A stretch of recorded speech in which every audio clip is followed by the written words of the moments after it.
Welcome one and all to the all-new ThyGap podcast episode. This is me being Brut, and with me is Bogus Noog. the historian, the boring historian. Hey Bogus, what's up? Historians are always boring. It Brut. is. I'm good. What's up with you? All good, Bogus. Today we are going to do a brand new episode, It's not easy. and the topic is History. why do we keep putting ourselves in this position? I know. So the definition of history is one of the most complicated definitions that we are having to explain in our podcast. Okay, go ahead. It's a documentation of the past. Wow. That's the definition of history, as straight as it can get. But do you have anything else? Are we are we speaking broadly about history, or are we talking about every kind of past tense? I think every kind of past tense because it counts under history. Right. So now when you say that, our autobiography is also coming under the part of his story. Yes, of course. Okay, great. Okay, now that we've cleared the air about what we are speaking about, why is it not easy? How is history not easy? I mean, we all know it's boring. Right. Is that why it's not easy? I think it's one of the reasons why Yes. that it can get boring, but also it always keeps building up, right? Yeah. So if you had X amount of history to learn today, 1 week later you have X plus 7 days. Yeah. I mean, if you're really trying to be technical about it. Yeah. So it's not easy because it keeps getting accumulated.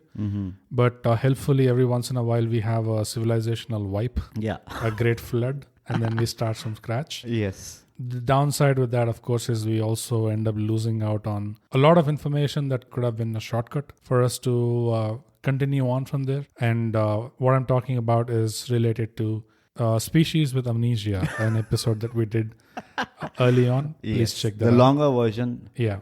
look into it. It's a great episode. Yeah, it's a two-parter, another special. Yeah. And Wow. we vouch for it. Yeah, of course. So I think, but the main thing that makes it difficult or the least easiest is there is no There is no one version. Do you think? that's what Well I was getting at. Like there's no conclusive Evidence. set of data points that say, okay, this is exactly what happened in the time period that you're looking for. Because you always have different versions of history coming from different historians who documented it. And even those people, many times that, I don't know if you noticed this, but many times you're reading history, it would have been someone who documented it years after the fact. Yeah. No one was doing it real time, As the war was going on, yeah. it's not like one guy on the typewriter. Unfortunately, no one was blogging. Yeah. Like, hey guys, I'm at the Battle of France right now. This is what's going on. Napoleon. He just, oh my God. There's no PewDiePie. Yeah. There is no, who's that guy who became the boss? Logan. Yeah, Logan Paul. Hey guys, what's up? Good morning, guys. Yeah. This is the Berlin Wall being crashed down, and I'm right here giving you a live update on the feed. Yeah. Please like and subscribe. Yeah. And share. Yeah, imagine how horrible it would have been. Yeah, guys, you would not believe Hitler just shot himself. At least what they think. But I saw him sneak away. Where to? Argentina? Antarctica? We don't know. But yeah, I mean, it would have been a lot easier if that was the case. Yes. But what we observe is that it's been documented by someone like years after the fact. So we don't know exactly the version that he himself got is authentic or not. Yeah. And we don't know if he himself has any motivations or not, because that's the other problem with history. Yeah. That is the point that I have a problem with historians is majority of the great historians have either written out of experience of say a Holocaust or Great Depression, whatever, or we don't know which side they are on. Exactly. So either which way, it's a very subjective perspective. The one reconciliation we have to that is history always at the end is, it ends up being written by the victors. Yeah, that's another that's what problem. they say, right? Yeah. So I think one way we can sort of take a guideline is whatever version of history we are able to access today, it's all by the victors. Yeah. So we don't get to see the side from the side who lost. Right. We don't get to see that version of the story. Yeah. It's very funny that you mentioned some of the historical events, because if you look at World War II, the conventional history that we learn is, of course, there was the Allies and there was the axis of evil, and then the Allies beat the axis of evil. Yeah. Now, all of this version of what happened, who are we getting it from? Well, who won? Yeah. Who are left. Yeah. And that's the problem with history also, right? The one who's left, Yeah. the guy who survived will eventually write it. Yeah. And because he survived, it's like a great story. Oh, yeah. Right? And because the other guy is dead and can't like tell the story anymore, I can write whatever I want. Yeah, you can paint it. I can be like, I touched a guy with my finger on in between his eyes and 20 people died. Like, yeah. Boom. Yeah. So that's the tricky part about history. And that's why I think it's not easy to follow it, understand it, comprehend it. Yeah, the one guiding thing that we have is whatever you're hearing is by the victors. Yeah. That's the only thing that you know. Yeah. And that also doesn't really lead you to a conclusive sort of state. Yeah. But it's just think that, okay, whatever I know today is one version. I can draw an analogy of how history is written and in a very corporate sense, for example. Yeah. You see when a sales guy is trying very hard and then he closes the deal and then he's supposed to write a dissertation of the sequence of events and what were the things that worked in his favor, what are the challenges he got, blah, blah, blah. Right. Now, irrespective of how easy or tough that situation was. I mean, the broad principle is if the client wants to buy, he'll buy. Yeah. It's mostly that. Yeah. So even in a straightforward deal like that, where the client really wanted it, he was the one who was gunning for it and like he made things happen and basically you as a sales guy won the deal. When they write the dissertation, they invent challenges. Yeah, of course. They glorify every little hurdle. Like if this guy didn't respond for 4 days and like it's the result of aggressive follow-up and like extreme rapport building and relationship management, blah, blah, blah. Yeah. So, when I started noticing this, and I'm not taking credit away from any sales guy, by the way, by saying this. It is a very tough place to like survive and actually perform. But I think it's very similar to how history is written. Yeah. Once you close a deal, you apply any logic to it, it stands true. Yeah. Because you already know the outcome. Yeah. You know the starting point. You just have to fill up the middle. That's it. Right? So history is also, I feel like, is kind of written like that. It's just written by an extremely competent sales guy who knows what will sell. Yeah, and that's the reason why I'm totally put off by biopics or any movie that says it's based on true events. You shouldn't say that. I mean, I never believe it because I know exactly what's happening there. Like you said, they have a starting point, they have the conclusion, and then in the middle, they're free to just play around. Yeah, and there is a romantic angle which nobody knows of. Yeah. And I'm like, this is something that always made me like really frustrated. How the hell do you know the romanticized version of Pan Singh Tomar? Yeah. How the hell do you know the romanticized version of Manaji? The guy who broke the mountain man and all. Yeah. I'm always wondering, like, how do you know? How do you know they were making out so romantically, so seductively? Like, for all you care, they were drunk as fuck and they just don't even remember what happened. Yeah. But no, they have to like glorify that romantic side of everything has to be romance. I don't know why is that the case. And people who watch that, majority of the times, they think, okay, this is based on true events. Yeah. This is a true story. Hence, it's true. Hence, whatever I see in that is true. Yeah. Everything. Yeah. That's a huge problem. And that is what these people get away with, sort of, by massaging these facts and these true events. My take is very simple when it comes to why history is not easy. I am like a kind of, at least as when I started off, what you see is what you believe kind of a person, right? And every time I see history being written by someone who's contemporary and he's writing about what happened in Indus Valley Civilization, for example, I always used to feel off the bat, I used to be like, you didn't see. How do you know? Yeah. That was the kind of attitude I had. Like, you weren't there. You weren't there like 4 BC. Yeah. How do you know what happened? By looking at a rock? Impossible. Come on. You need to build like Iron Man level simulations to actually see how it was back then. Even in that History Channel, when they build those shows, right? Like Pompeii, what happened? And they're like, this is exactly how this guy died or etc. And I'm like, how do you know? Yeah. I was just reminded of, like, with your sales example, like how they were cooking up facts, right? We watched the show Witcher recently. So in that, there's a moment where the main character, the Witcher, Geralt, just goes through a fight with a monster, and he and this Jaskier are returning after the fight. And on the way, he makes up a song about it. And immediately this guy turns to him and says, that's not how it happened.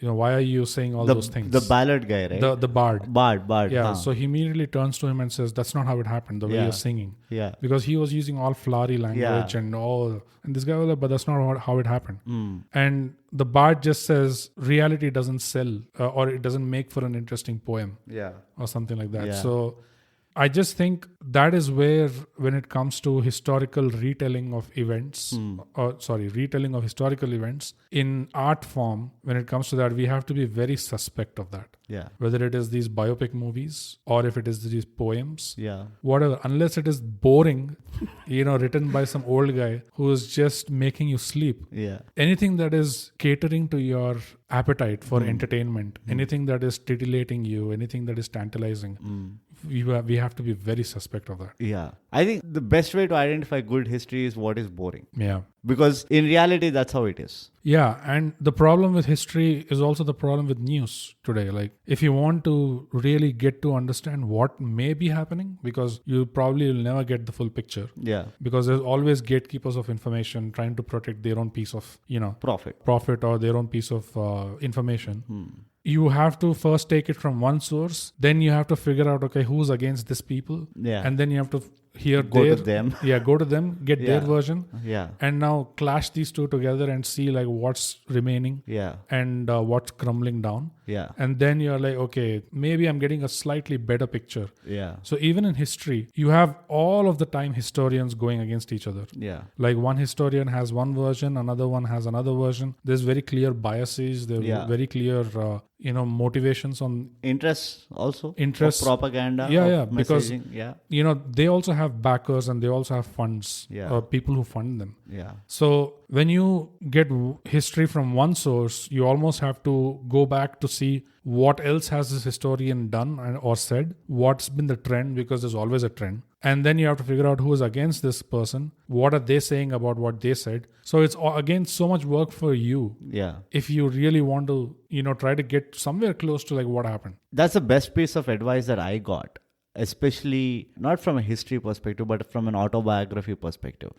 I was reading Steve Jobs' autobiography. Oh, yeah. And I read the whole thing and I was like, whoa, this guy is inhuman. And there's this person who I, look up to him in the sense that he reads a lot more quality reader. And I was just talking to him about the book and like, you know what, before we even get deeper into what you're going to say about Steve Jobs, my suggestion is, no matter whose autobiography you're reading, right? Always pick one character from his life and see if they have an autobiography and read their version too. Right. And that's exactly what I did. I read Wozniak's autobiography because he also wrote one. Then I read the autobiography or the book of the PepsiCo. I keep forgetting that guy's name. I think Jobs only had biographies, right? I don't think he ever wrote. Okay, in the sense autobiography, I'm saying biography, right? I read his biography, then Wozniak had his biography. Yeah. And then the guy who he hired, that Scully. I read his biography, right? Where then I got the whole picture. I was like, okay, this is exactly what happened in the room. Yeah. Because there were 3 people involved in the room. So it's not just about listening to one perspective.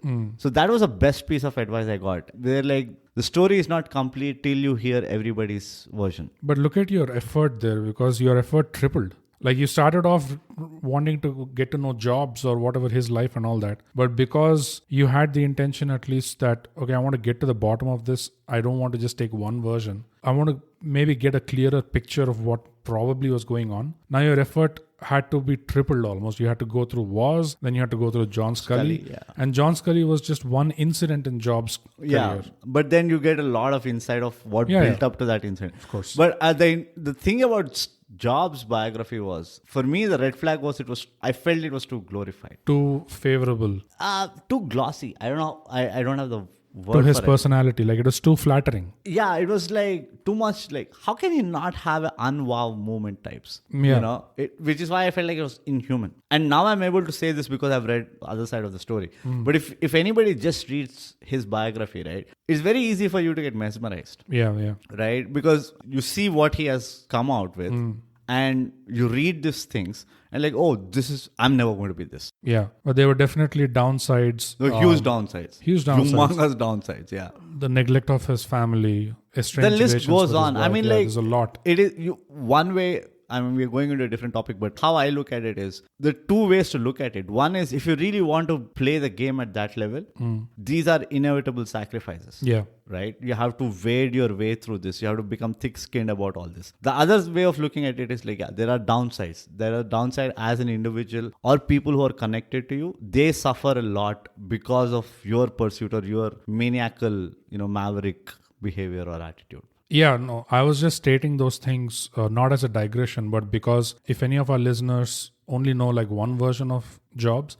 this is a good example to show them that history is deeper than that. Like there's more to it. Like layer on layer on layer. If if anyone wants to start getting to know Charlie Chaplin, the first thing they'll get to know is what a genius, what a creative artist, and pioneer of cinema and all of that. But it's only after you go really deep that you figure out that okay, this is a man that nobody could stand to be around. Nobody could live with this guy. Yeah. Because he was that much of a fanatic, that much of a perfectionist. Yeah. He held such high standards for everything around him. Yeah. It became difficult to live with him. So it's only after you go through a certain amount of effort or time that you get to that point, which is now it puts everything else in perspective, right? Yeah. It's not like this perfect guy who had like 3 loving children and great family life. Yeah, it's like and it's not like that happily ever after. Yeah. So and that stands true with everybody, I think. Like, I mean, again, it's primarily about biographies and stories of individuals, but in general about history also. I think the best way I can put it is history is like a cabbage. When you start like cutting cabbage, right, and then you look at the remaining pieces, you can't really say which is the first piece. Yeah. It's so distorted, it's so torn out into such small pieces that you can never say which was the first piece. And which is why it is not easy to comprehend history. Yeah, because there's a huge problem with just getting the victor's account. Yeah. Because we don't know what this person did to actually end up being the victor. Yeah, it's like Instagram. You only see the happy pictures. Yeah, exactly. Because like you have Lance Armstrong, if he was never caught. Yeah. He would have been like there would be Tiger statues. Woods. Yeah, Tiger Woods. There would be statues of these guys. Yeah. But that's the problem with just getting the victor's account and not knowing. And by the way, they're aggressively suppressed. The other accounts, apart from the victor's account, it's not like people don't put any effort or something. No, there's very conscious effort to like completely to suppress any other version. I think more than suppress, it is about basically disintegrate. Just disappear. Yeah, like wash it off. Yeah. But yeah, I mean, so many things that we can get into to explain why it's not easy. We'll try to look at why it is important to know history. And it's history of any kind. It can be history of biology, planet Earth, civilizations, like individuals, any form of history. Yeah, it's just to expand on that. History of your country, history of your state, history of your culture or your people, your own set of people, or history of your family or your own history. Your own history. Individual history. Yeah, which is not very exciting, but still. But like, there's a lot of... like you were there and still it's not exciting. So what does that tell about you? No, because we tend to have very selective memories, right, in what we remember from our childhood and formative years, etc. This is what people tend to get shocked when they go through things like therapy and something like that, where they would finally recognize that, oh, the things that I'm doing in my middle age, the things that are really screwing up my life right now, actually go all the way back. And the seeds are way back there in my teens, in my school days. Something happened and that sort of kept accumulating. And now, even when I'm an adult right now, that same thing is causing me to screw myself up. A lot of people have these breakthrough moments in therapy or, things like therapy. But that itself shows you that if you had enough awareness of your own history, enough self-awareness, then there would have been no reason for you to pay someone by the hour to just try to dig things out of you, because it's all there. Like, they are not inventing any story. They're getting you to tell your story. So it was always inside you, but somehow it was not bubbling up to the surface where you never really realized. Yeah, I agree to that. So it's a straightforward answer. Yeah, that's what I mean on an individual level. Yeah. But slightly larger than that also, like, I feel a little shortchanged right now that I don't have the entire history of my family tree. I think there could have been a lot of useful information, because when you're talking about history of your family tree, you're talking about genetics, you're talking about hereditary stuff. You're talking about wills and lands that you lost. Exactly. And you're also talking about just information that impacts your life, and it impacts, possibly if you have kids, it impacts their life, medical information, whatever it is. Yeah. So all kinds of history, it's so important, because ultimately we are all in cycles, right? So the future, they say the future proves the past, which is whatever has been happening for years and years and years, we tend to keep repeating that. So if you were aware of what was happening in a given situation, or what in general happened, what can happen, you sort of can anticipate and you can predict what might happen. And that puts you at such an advantage, right? Yeah, that's absolutely true. History repeats itself is probably another thing that we don't quite understand, I feel, as to how it does. We only are able to identify after the event has happened rather than, before the event has happened. Yeah. And that's I think is because of our laziness as humans. But the other thing which I feel why history is important is, every subject needs a particular attitude to understand that. Yeah. It needs a certain kind of mind share. It needs a certain kind of, I don't know what is the word for it. I think it's aptitude. If I have appetite? To say, not appetite, but like if you want to understand math, you need to have like an analytical mind. Right. If you need to understand science, you need to have, a logical kind of mind. So on and so forth. So same way, history also needs a certain set of like a persona of mind. Right, a type of mind to understand history. Right. Now, the best part about it is what we don't really care about is that mind share can be developed. Right? Like if you start reading, say if you start involving yourself in math, you eventually become analytical. Yeah. Right? If you start doing a lot of literature reading, you eventually become creative or whatever, articulate. Yeah. So why history is important, reading history is important, is forget about whether it's true or not. Forget about whether it is the right version or not. Just the fact that you start consuming history, you start developing a certain mindset. And that mindset, again, will lead to pattern recognition, for example. Okay. That mindset will lead to foreseeing things, understanding how things get unfolded, understanding the probabilities better of decision making, for example. Right. If I make this particular decision, then what is the probability of where I land up? Yeah. Right? With respect to where I want to land up, what's the probability of reaching there? And yes, economists have like those analytical this thing where they can do probability better, blah, strategic blah, blah. models. Strategic models, etc. Yeah. Sorry, statistical models. Yeah. Even strategic, you can say that because they are strategists, right? End of the day. They do all this packaging and all. And this is once again a very interesting thing that one of my friend has told, who's again a very good reader. We were talking about what are the books that you're reading. And he just told like about a bunch of historical books. Okay. And I was like, why are you reading this? Like, when did you get into history? He said, I want to read history and know history because I want to do well in stock market. Yeah. For sure, yeah. And I was like, what? Like, I thought you would probably read business books or like CEO books. Why are you reading history books to do better in stock market? And he said, whatever is happening today in our industry is basically because of something that happened 200 years back. Somebody figured out aluminum is important. And today we are still scratching the surface of how we can use aluminum. Yeah. So by knowing how aluminum was used primarily, I can now know where they might use aluminum next. Yeah. Right? And just one of these examples that he gave is a very hypothetical example. And he also said, it will take me 10 years of reading such stuff to actually come to like a credible level of predicting these things. Yeah. And that's a very smart thing to actually take up, right? Yeah. And that's what I'm talking about. History is discarded as just this boring subject, which is about, this king became A, B, C. But we never ask the right questions to historians, We need to ask like, why did this event happen? I don't think we ask enough why questions in history. Yeah. Yeah, the other problem is I've hardly seen any historians openly just say, I don't know.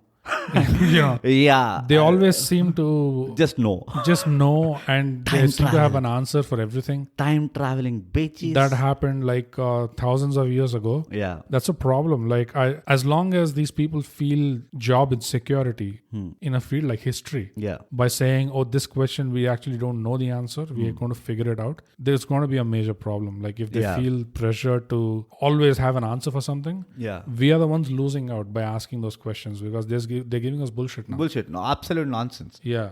But yeah, your friend is right, because the markets ultimately they just respond to people. They mimic. He says the exact word he said was the stock market mimics whatever happened 200 years back. Which is again, if you look at it, it's people. It's if you people, study correct. people, and if you study what people have done, because the reason why I say it's people is because the stock market has been gamed a lot of times. Probably it's being gamed right now. It's gamed 24/7. 24/7. So if you want to even understand that gaming aspect of it, how exactly it is being played, how exactly it is being gamed, your plans can account for that as well. Yeah. But you are ahead of the curve. You are ahead of the curve, but you just have to widen your scope of attack to include that as well. Not just what did the stock markets do, but how did they play around with the stock market. And that's exactly why I feel for the group of people who don't get into history because it is boring, because they see no value, then just like a nudge to them saying that don't be under that misconception that history doesn't have value. When you read enough history, it won't happen in 1 or 2 books or 3 or 4 books,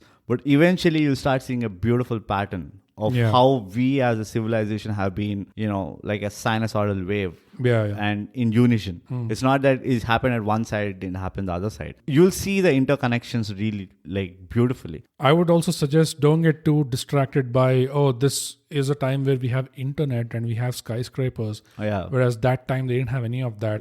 They didn't have 24/7 electricity. Doesn't matter. Because it's people. It is people today. It was people back then. Whatever they did, the decisions they made, eventually we might end up making similar decisions.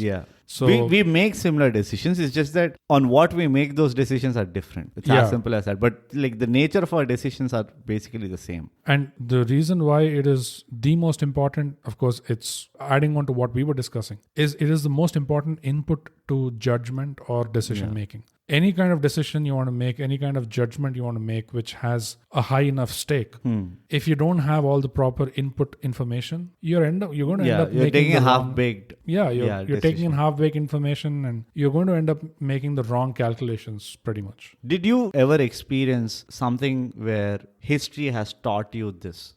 I remember I was telling you that initially before I got into history, it was all about it's all fake. The same things. History is written by winners, and I had the attitude of you believe what you see.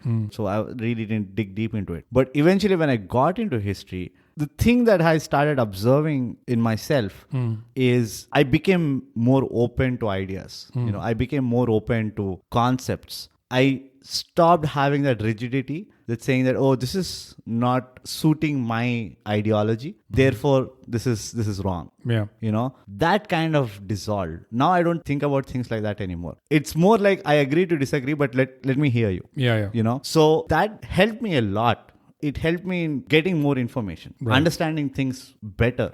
And that was a big plus of my experience of reading history or getting into history. I learned not to conclude. I learned that there can be so much more. It's just that I am able to only think up till here. Exactly. So I stopped putting full stops to my read of things. That is one aspect of it. The other aspect that I feel history as a subject has helped me is you kind of know where to look for answers. When you're searching for an answer for a question that you have, most often than not, we are trying to create an answer. But when you start reading history, you're like, you know what? I can relate to this. Though it is 20,000 years back, I can relate to this. And slowly you'll start realizing that, okay, I think if I need an answer for tomorrow, I might still get that answer sometime in the past. And what it has also done is it kind of humbled me, saying that I'm not smart. Exactly. Yes, we have this, common ideology that we are the smartest generation of human species, blah, blah, blah. No. Having internet and figuring out things is not the smart thing. Having nothing and figuring out fire is a very smart thing. Not knowing what fire is and creating fire for yourself is a really smart thing. And you understand the implication of that, though it looks like a simple act of just creating fire. But imagine you are trying to create something out of zero imagination. You have zero idea or experience of fire.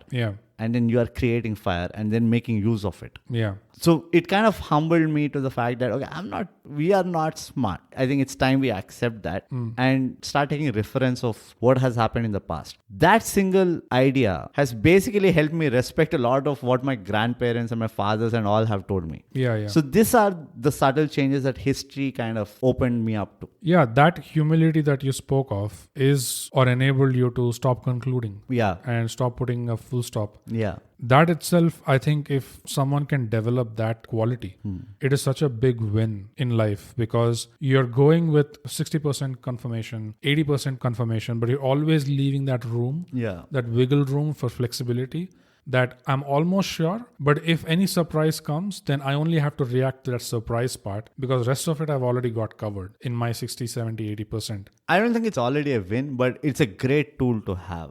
I mean, that's my humility speaking, by the way, Bogus. Having humility is a great tool to have in a broader sense. You don't have to show it, but mentally you should have that in your mind. No, I know. I'm saying it's a great win over, where the conventional thought processes are, where they tend to jump to a conclusion really quickly. Yeah. Oh, yeah. They say the black or white. Yeah. And it's then binary. When they find out it's not the case, then almost the rug gets pulled out from their feet and the whole world comes crumbling down. Yeah. They're numbed to do anything. Then immediately depression. They're too shocked, Yeah. So instead of that, this approach where you're not really concluding with full conviction because you're humble enough to know that you probably don't have all the information. So with whatever information you have, whatever patterns you could see, you're thinking, okay, this may be the approximation of what might be I'll going be in on. the whereabouts. Yeah, I'll be in the whereabouts and then I'll figure it out. And that's fine, by the way. It's fine to be in the whereabouts. So, but broadly, that is what my takeaway from history was. Yeah. And it's not easy because I'm talking about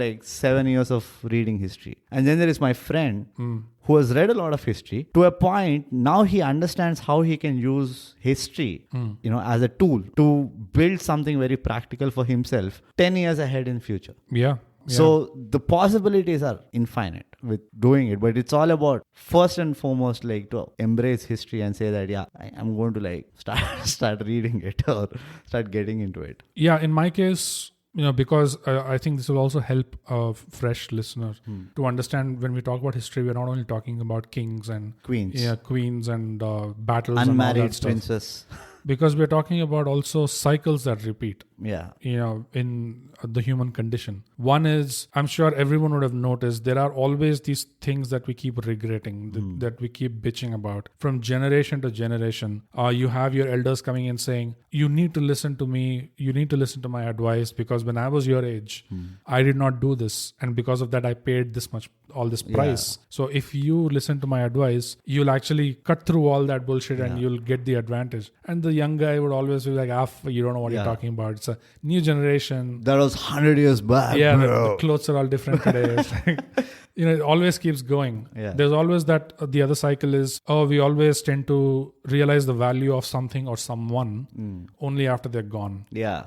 Loved ones, etc. That is one thing that stuck with me. And I kept noticing this trend where people kept crying about not expressing their appreciation or their gratitude for someone special in their life while they were there, so that once they left, now that was an unending regret. It was not like they cried about it for 2 years or 3 years. Every time it comes Every time it keeps coming up, it keeps bubbling up, and there's no reconciliation, there's no resolution to that. Right. They probably take it to their grave, And when I saw that, I was like, when we know that this is a cycle, when this was repeating, why don't we just break the chain, break the cycle, take a look at, okay, who are the people that are really special? Who do I think I have really less time with right now? Let me prioritize them first. We're talking about, for example, grandparents.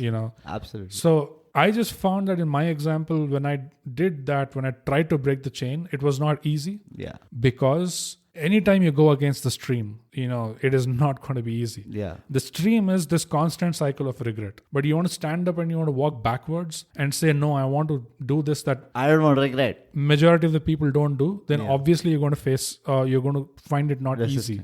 Yeah, you're going to feel resistance of some sort, friction. That's exactly what I felt. But I still kind of powered through it and I still did it. And it's always given me a lot of fulfillment or a lot of sense of contentment, and satisfaction that, these people know or that person who's not there today, they knew exactly what they meant to me. And because I actually opened my mouth and said it, I was not just like hanging out, or I was not just always there and all that bullshit.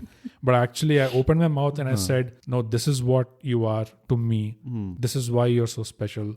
All that stuff. And I always feel really good about that. Yeah, you have lesser baggage. Yeah, lesser baggage. And I just don't see what's the point in singing songs about them once they're already gone. While when you're with them, it's a matter of celebration of the victorious. No, that is there. But when you're with them, they never heard it from you. That you felt that way. Yeah. The best hack for that is they're looking at you now from up there. They're looking at you now. Like they have no other work. They have no other work. Where? But that's an example in a very colloquial, like personal history kind of sense, that whatever cycles we observe, once you know the history, once you know these cycles exist, you can choose to break them. Yeah. And you know which cycles to break. Yeah. Which matter to you. Which cycles are the ones which are like uncontrollables. Like you can't be like, oh, tsunami comes every once in 20 years, I'll go stop the tsunami. I don't think like, you'll become very practical about these things. You start understanding the nitty-gritties of, oh, this is how life is.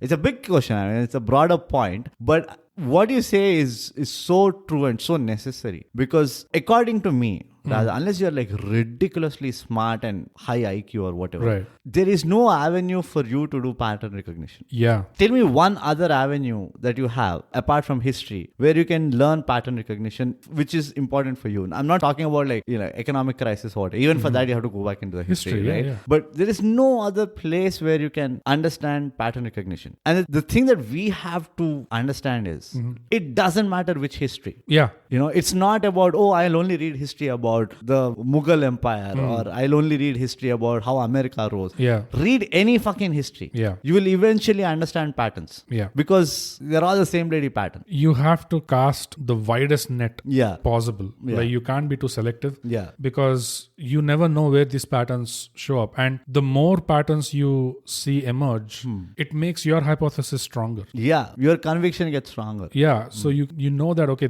there might be something to this here. You are reducing the radius of your whereabout. Right. From where you want to land, basically. Right. And that is why, history is important. Yeah. But once again, because of the fact that history is so layered and history has so many different versions, it is not easy to get into history. And that is why history is not easy. Hey, thanks for listening. You can follow this podcast on Spotify to get notified of new episodes every Thursday. We're also on Apple Podcasts for those of you who have partaken in the forbidden fruit. If you liked what you heard, leave us a 5-star rating and a comment. Say anything like the quick brown fox jumped over the lazy dog. A rating and a comment really helps us out. It's free, and I'm told that's a great price. But enough about us, huh? Tell us about yourself. Leave us a comment. Our Twitter is @ThyGap and we are _ThyGap on Instagram.